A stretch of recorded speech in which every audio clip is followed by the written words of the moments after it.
En el libro de Apocalipsis se habla de esta persecución del pueblo de Dios por el cuerno pequeño, se le llama la bestia, pero nos da unos detalles muy interesantes. Y vamos por un momentito ahora, Apocalipsis capítulo 17. Apocalipsis 17. Y ahora vamos a poner todas las piezas del rompecabezas juntos. ¿Ok? No sé si todos tienen ya sus carpetas, pero yo les puedo dar la página de donde estamos viendo justamente. ¿Ok? Voy a buscarlo aquí.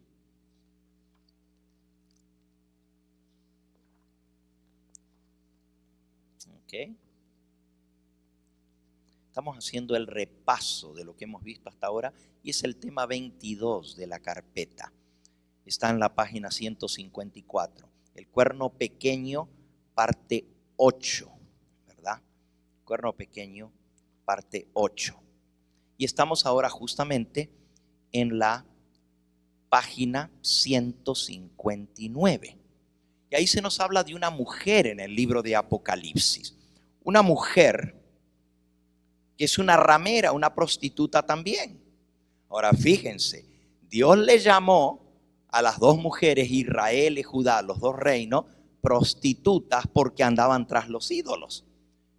Pero ahora ya estamos en el Nuevo Testamento, en la época del apóstol Juan, y él está escribiendo, y el Señor le muestra en visión a esta mujer. Y vamos a leerlo, Apocalipsis capítulo 17. Dice, vino entonces uno de los 7 ángeles que tenían las 7 copas y habló conmigo diciendo, me ven acá, te mostraré la sentencia contra la gran ramera.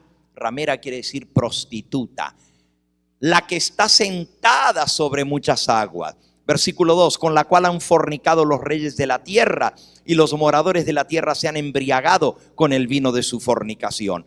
Y me llevó en el espíritu al desierto y vi a una mujer sentada sobre una bestia escarlata llena de nombres de blasfemia. Anoche hablamos de lo que es blasfemia. Y la bestia es la que tiene los nombres de blasfemia, como lo vimos. Recuerden que en Apocalipsis se le llama la bestia a este poder, mientras que en Daniel también es la bestia, Roma. Pero el cuerno pequeño es la parte religiosa de Roma. Primero es Roma imperial o pagana y luego Roma cristiana o papal. El cuerno es Roma papal. Ahora no crean, comenzó como un cuernito, pero después dice que se hizo más grande que el mismo imperio romano, que todos los demás cuernos. Los demás cuernos eran en los que se había dividido el imperio romano. Se hizo grande, se hizo poderoso. Pero ahora aquí en el Apocalipsis, ya Juan no está hablando de Roma imperial, porque Roma imperial va a dar lugar, como aprendimos anoche, que tenía que caer primero el imperio romano para que surgiera el hombre de pecado, el hijo de perdición, que se iba a hacer adorar como Dios. Entonces, San Pablo decía, mientras que esté en pie esto, no puede surgir el otro poder que viene, el hombre de pecado, que se va a hacer adorar como Dios. Pero cuando este sea quitado de en medio, entonces se va a manifestar este poder que se va a hacer adorar como Dios. Bueno, aquí estamos viendo ahora a la mujer. Ahora, la mujer es el pueblo de Dios, es la iglesia, pero se le llama ramera porque le fue infiel a Dios. Es una iglesia infiel, es una iglesia desobediente, es una iglesia que ha abandonado los mandamientos de Dios, que adora a los ídolos de las naciones, que fue lo que pasó en la época de Constantino. La iglesia cristiana también se convierte en ramera igual que el pueblo judío, porque se mezcla con el paganismo y comienza la adoración a las imágenes. Entonces sigue diciendo aquí que la mujer está sentada sobre una bestia que tiene 7 cabezas y 10 cuernos.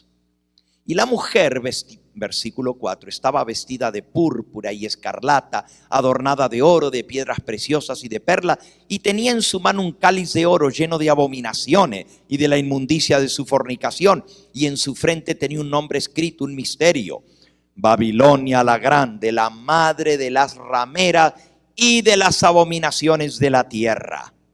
Fíjense que esta mujer es una iglesia, pueblo de Dios, pero que se ha vuelto prostituta y le llama la madre de las rameras. Quiere decir que esta mujer tiene hijas que salieron de la madre, pero son tan prostitutas como la madre. También les llama rameras. ¿Por qué? Porque son tan desobedientes como la iglesia madre en los mandamientos de Dios. Wow, está duro el lenguaje, ¿se dan cuenta? Pero Dios no tiene pelos en la lengua para decir las cosas. Los profetas de antaño le llamaron con todo, ya lo leímos. Hasta se pone rojo uno de leer las cosas que dice, pero así habla Dios para que le entiendan directo. Y ahora otra vez le está llamando a la iglesia, al pueblo de Dios, una ramera, y que está sentada sobre una bestia. La bestia es el poder político. ¿Cómo sucedió? Pues justamente de la maquinaria política de Roma sale la Roma papal. Y es una continuación, pero montada sobre la bestia, que era el gobierno de las naciones, la política. Por eso dice que con ella han fornicado los reyes de la tierra. O sea, se han ido a la cama los líderes políticos con esta iglesia. La iglesia se mezcló con la política. ¡Wow! ¡Qué clarito que está todo allí! Y también dice que es una iglesia muy rica, porque está adornada de oro, sus altares cubiertos de oro, de piedras preciosas, de perla. Y dice que está vestida de púrpura y escarlata. Ahí en su carpeta pueden ver la fecha, la foto de cómo se visten los cardenales de Colorado y los obispos y arzobispos. Se les llama los purpurinos porque se visten de púrpura. Son los dos colores del clero: el rojo o colorado o carmesí para los cardenales y el púrpura para los obispos y arzobispos. Son los colores que se usan. Por eso dice que la mujer está vestida de púrpura y escarlata. Pero si ustedes notaron algo, dice que la mujer estaba borracha, ebria de la sangre de los mártires y de la sangre de los santos de Jesús. O sea que la mujer se emborracha con la sangre de los verdaderos hijos de Dios. Pero ¿qué utiliza para derramar su sangre? Anoche lo vimos. La Santa Inquisición no se manchaba de sangre las manos, la iglesia los entregaba al poder civil, al poder político, a los reyes. Los papas daban las bulas: mátenlos, extermínenlos, pero ellos no los mataban. Los reyes mandaban sus ejércitos para destruirlos, los llevaban a la hoguera, los descuartizaban, pero era el poder civil mandado por el poder religioso. El poder, el clero los declaraba herejes, pero las naciones pasaron leyes en contra de la herejía y dijeron que era delito de Estado ser hereje. ¿Saben quién fue el primero que pasó esa ley? El emperador Teodosio. Teodosio el Grande fue emperador de Oriente. Acuérdense que primero había solo un imperio romano, pero Constantino lo divide entre sus dos hijos al imperio y pone una sede en Constantinopla y la otra sede queda en Roma. Eventualmente la parte occidental va a caer en manos de las tribus bárbaras, pero la parte oriental todavía va a seguir en pie, y Justiniano es el que hace al obispo de Roma el nuevo emperador del imperio de Occidente. Pero antes de eso, en el año 394, fíjense, Constantino se hace cristiano en el 312. En el 321 promulga la primera ley dominical del Imperio Romano, mandando a todo el imperio que guarde el domingo. Y algunos dicen, pero ¿y por qué hasta el día de hoy todo el mundo guarda el domingo? ¿Quién lo cambió? Pues el emperador romano fue el primero, pero ya era cristiano y estaba mano a mano con el obispo de Roma porque era su pastor. Él se hizo miembro de la iglesia cristiana en Roma, y el obispo de Roma era el pastor del emperador porque ahora era cristiano. Y así trabajaron juntos, y eventualmente la iglesia pasa la ley en el concilio de Calcedonia de que el domingo va a reemplazar al sábado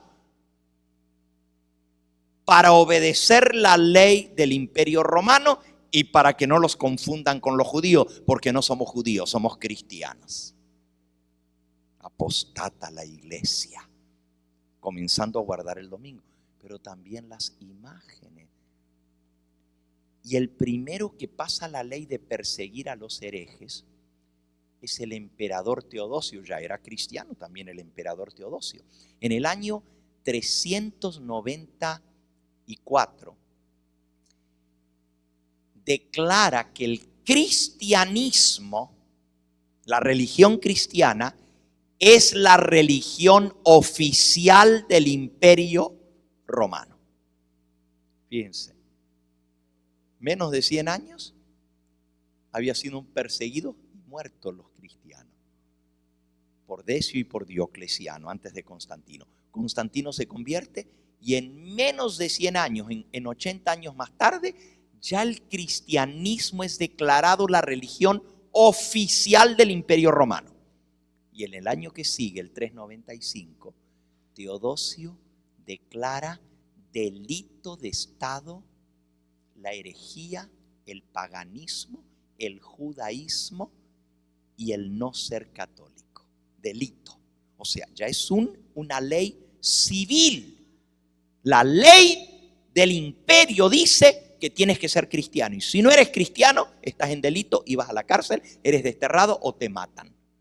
En otras palabras, los perseguidos ahora se transforman en perseguidores. Increíble, increíble.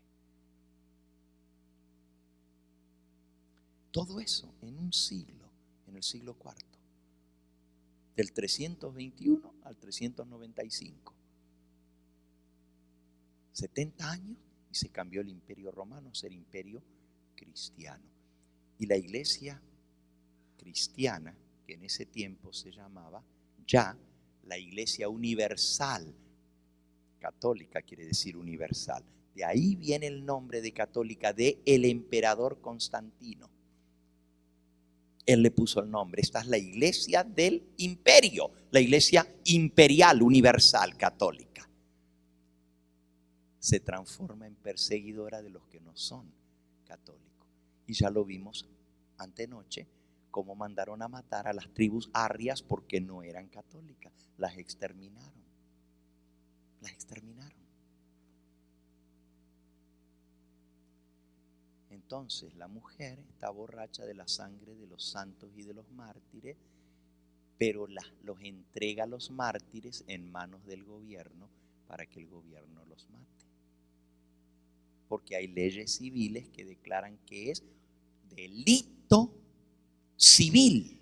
Hoy en día, por ejemplo, si tú matas a alguien, pues eres un criminal y la ley te condena y te vas a la cárcel y hasta te pueden dar la pena capital de muerte según el estado donde estás. Robar es delito, vas a la cárcel. Pues en esa época, ser hereje, como ellos lo llamaban, era delito. Pero entonces la iglesia no los tenía que castigar, solo declaraba.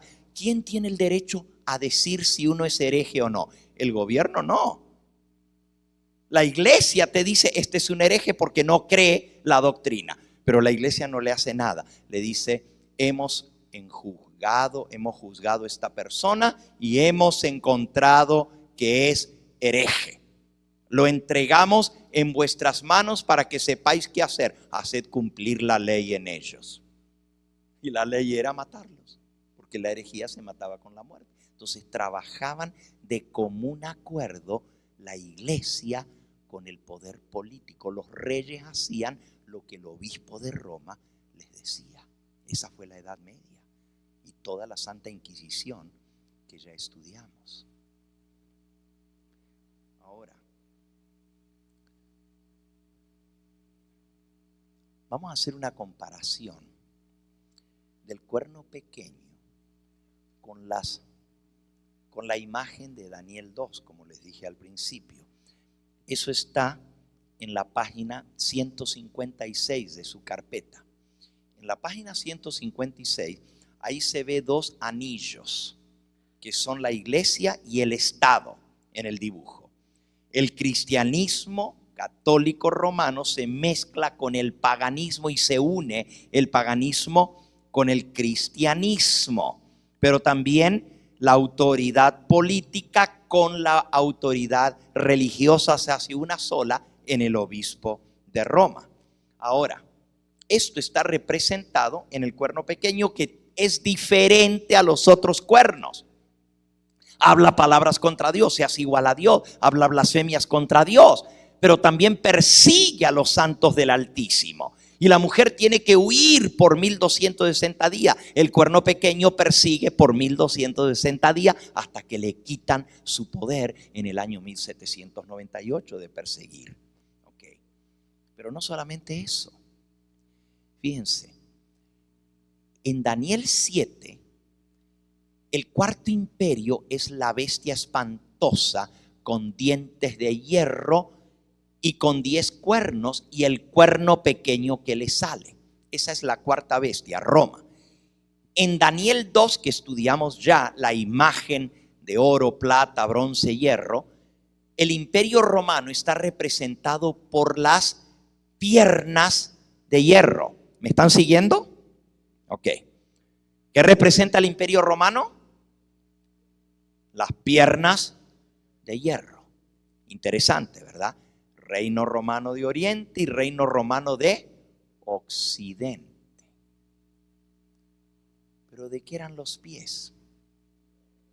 ¿De qué eran los pies? Dice que los pies era una mezcla de hierro y de barro cocido. Fíjense que esa mezcla, pero no se pegan, esa mezcla es barro cocido de alfarero, dice Daniel 2:41. Barro cocido de alfarero. Ahora, cuando Dios usa un símbolo, Él no lo hace al azar. Fíjense, cuando Él escogió el oro para Babilonia, era porque el oro era símbolo de Babilonia. Cuando escoge la plata para Medo-Persia, era porque la plata era símbolo de los persas. Cuando Dios escoge el bronce para representar a Grecia, siglos antes que Grecia apareciera en el mapa, Grecia va a llegar a ser conocida como los que usan el bronce en su armadura. Cuando Dios escoge el hierro es porque el hierro es símbolo de Roma. De igual manera, si Dios escoge un león, es porque el león con alas de águila representaba a Babilonia. Cuando Dios escoge un leopardo con 4 cabezas, es porque representa a Grecia. Ahora, ¿por qué Dios escogió el barro cocido de alfarero? ¿Qué símbolo tiene eso? ¿Dónde encontramos en la Biblia sobre barro cocido de alfarero? Esto lo podemos buscar en Jeremías, que hemos estado leyendo. Leímos el capítulo 17 de Jeremías, donde Jeremías dice: arrepiéntanse, dejen de violar el sábado y se van a salvar, y esta ciudad no va a ser quemada, no va a ser destruida. En el 18 Dios les da un ejemplo a través de Jeremías. y habla del barro en las manos del alfarero. Jeremías capítulo 18 y comenzando en el versículo 6 dice así: palabra de Jehová que vino a Jeremías diciendo: levántate y vete a casa del alfarero y allí te haré oír mis palabras. Dios lo mandó a la casa de un alfarero. Alfarero es el que hace cosas con barro, ¿ok?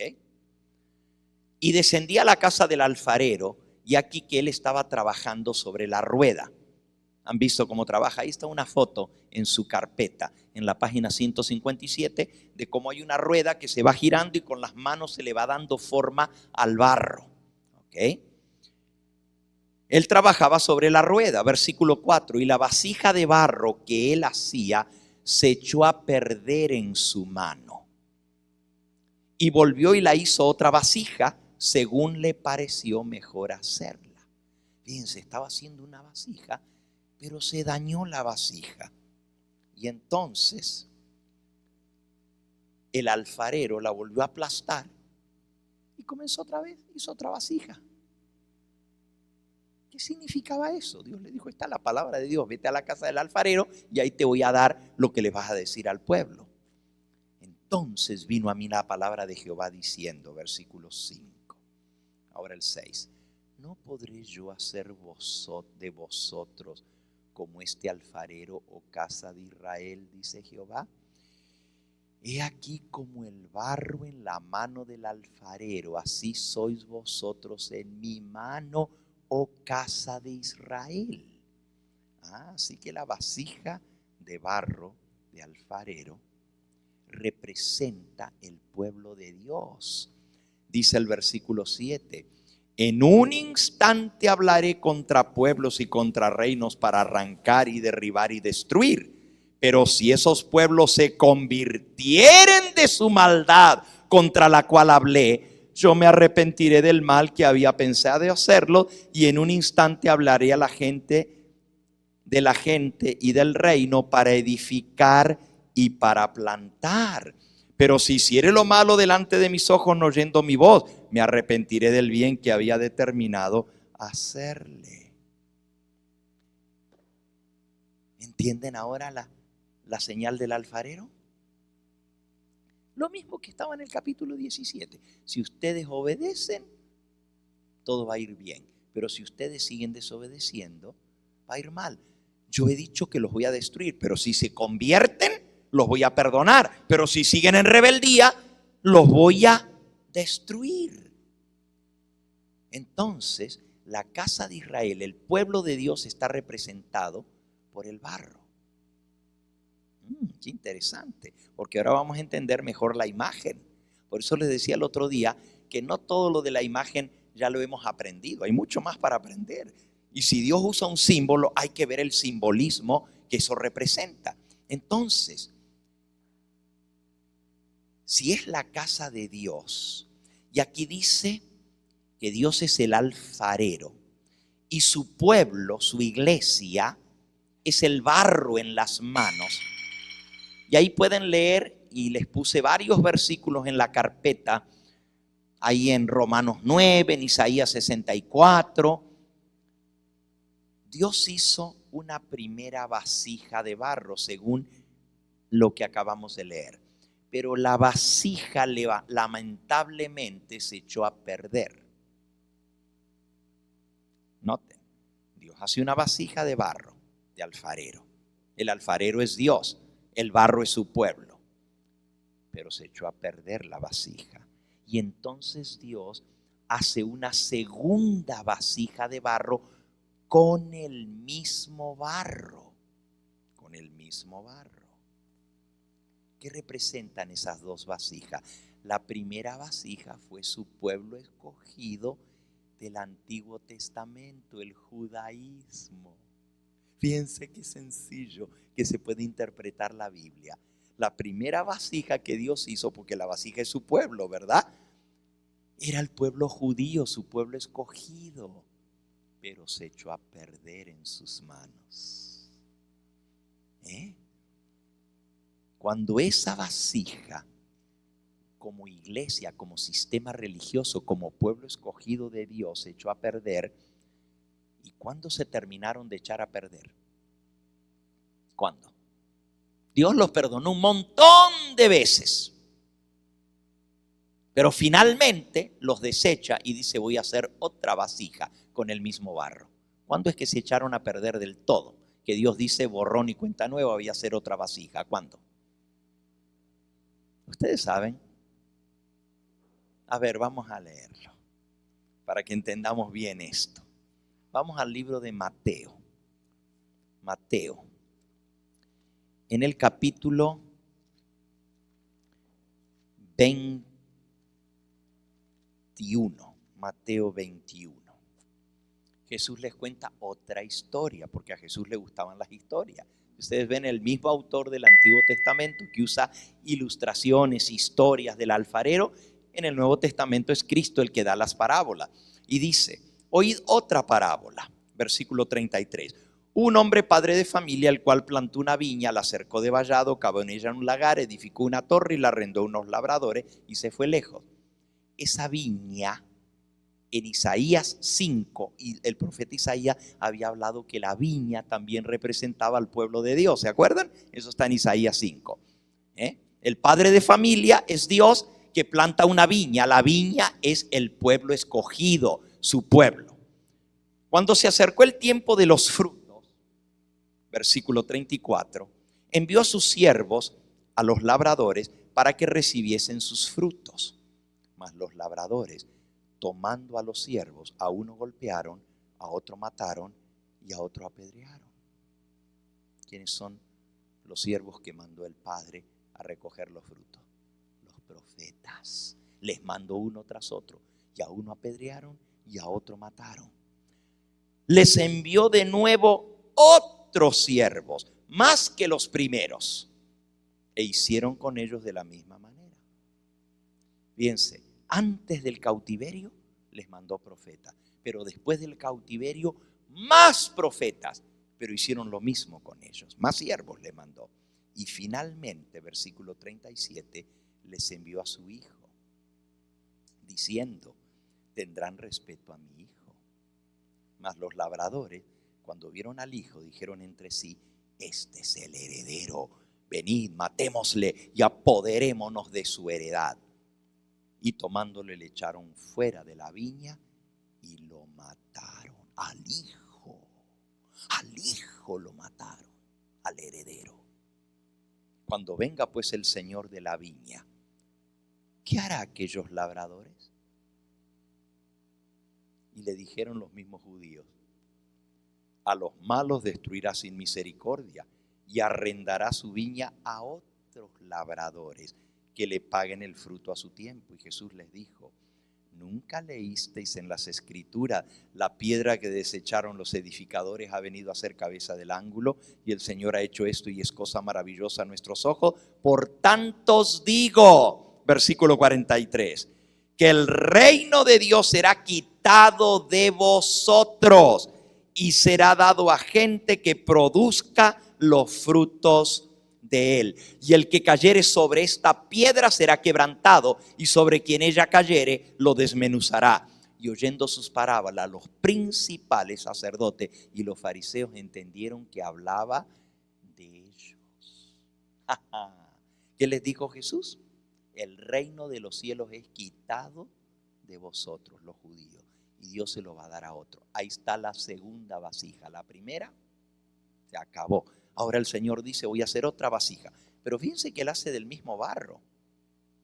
Del mismo barro. El reino de los cielos será quitado de vosotros, los judíos, y será dado a otros. Dios destruye lo que tenía en su mano que salió malo y vuelve a hacer otra vasija. Los apóstoles eran judíos. La Virgen María era judía.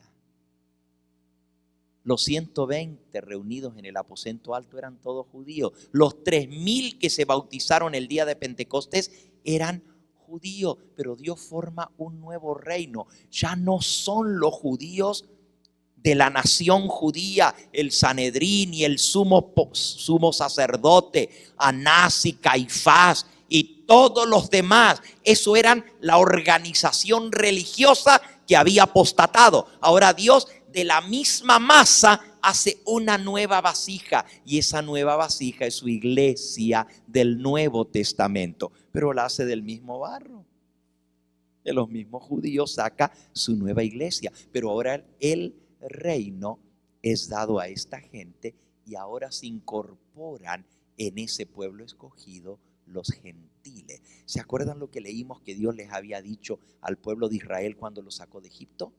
Si ustedes guardan mi pacto y cumplen mis mandamientos, serán para mí real sacerdocio, gente santa,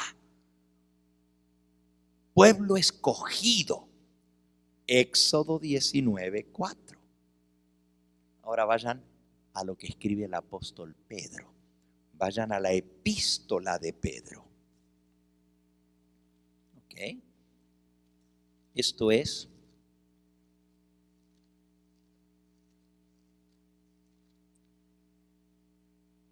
Primera de Pedro, capítulo 2 y versículo 9.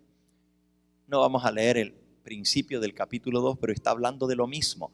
La piedra que desecharon los edificadores vino a ser la piedra angular del nuevo edificio. Eso les está hablando en los versículos anteriores. Los judíos desecharon a Cristo, pero a los que ellos desecharon es la piedra angular del nuevo edificio, que es el templo de Dios.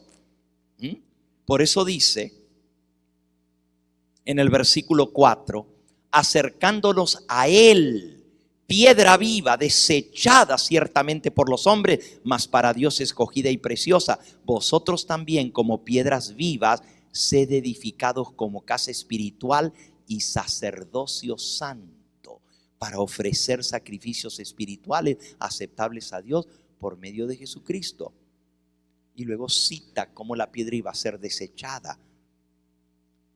Y el versículo 9 dice, mas vosotros sois linaje escogido, real sacerdocio, nación santa, pueblo adquirido por Dios, para que anunciéis las virtudes de aquel que os llamó de las tinieblas a su luz admirable. Vosotros que en otro tiempo no erais pueblo, pero que ahora sois pueblo de Dios. Fíjense, ustedes los gentiles que no eran pueblo, pero ahora sí son el pueblo escogido de Dios, son real sacerdocio, gente santa, pueblo escogido. Eso somos nosotros. Bendito sea el nombre de Dios, que nosotros somos el pueblo escogido de Dios. Y tenemos la señal del pacto. Guardamos los mandamientos de Dios, y la señal entre Dios y su pueblo escogido es su santo sábado. Y tenemos la señal. ¿Están entendiendo ahora? Tremendo. Pero ¿qué pasó con esa iglesia en la época de Constantino? Se volvió, y perdonen la palabra, putita, ramera, prostituta. Se mezcló el paganismo con el cristianismo. Se volvieron tras los ídolos a adorar las imágenes, y hasta el día de hoy es una iglesia infiel a los mandamientos de Dios. Ese es el barro cocido. El barro cocido ya no se lo puede volver a moldear. ¿Están entendiendo? Una vez que lo cociste, ya no lo puedes volver a hacer otra vez. La iglesia se transforma en ese barro cocido de alfarero que está mezclado con el hierro, y el hierro es Roma. Esa es la mezcla entre el imperio romano pagano y las costumbres del paganismo con la iglesia, que ya no es barro en las manos del alfarero, sino barro cocido. Es la parte religiosa el barro cocido, y es la parte política Roma, que se une a través del obispo de Roma y la Iglesia Católica Romana para formar el Sacro Imperio Romano Cristiano. Saben, hace años atrás, cuando yo no había estudiado a fondo esto, yo decía, bueno, pero ¿por qué Babilonia, el oro, Medo-Persia, Grecia, Roma y luego los pies. ¿Y dónde está el papado? ¿Cómo si la profecía de Daniel 7 habla del cuerno pequeño y la del 8 habla del cuerno pequeño, el papado, y la del 11 habla del rey del norte, el papado, que ya vamos a llegar ahí también cuando lleguemos al capítulo 11? ¿Cómo si todas las demás profecías hablan del papado?